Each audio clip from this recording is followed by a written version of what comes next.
আসসালামু আলাইকুম। আশা করি আপনারা সকলেই ভালো আছেন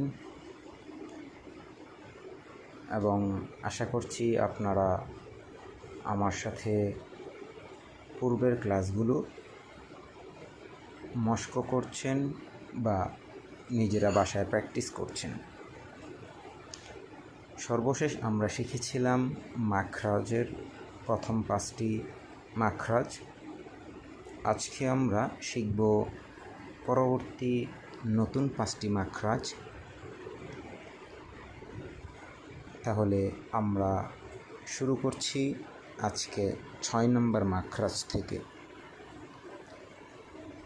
6 নম্বর মাখরাজ জিহ্বার মধ্যভাগ তার বরাবর উপরের তালুর সঙ্গে লাগায়া জিম শিন ইয়া।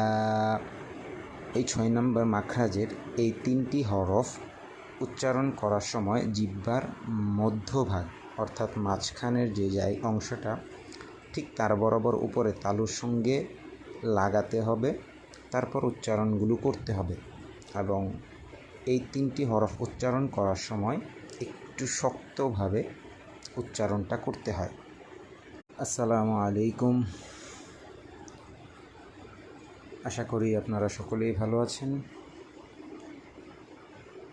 এবং আশা করছি আপনারা আমার সাথে পূর্বের ক্লাসগুলো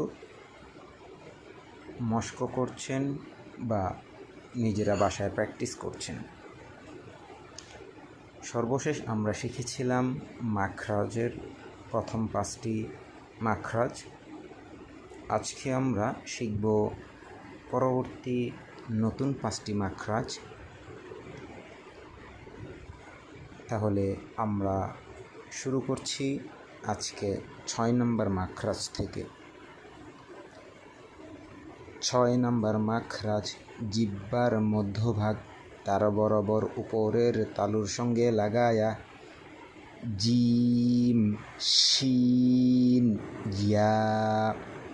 এই 6 নম্বর মাখরাজের এই 3টি হরফ উচ্চারণ করার সময় জিহ্বার মধ্যভাগ অর্থাৎ মাঝখানের যে অংশটা ঠিক তার বরাবর উপরে তালুর সঙ্গে লাগাতে হবে, তারপর উচ্চারণগুলো করতে হবে এবং এই 3টি হরফ উচ্চারণ করার সময় একটু শক্তভাবে উচ্চারণটা করতে হয়।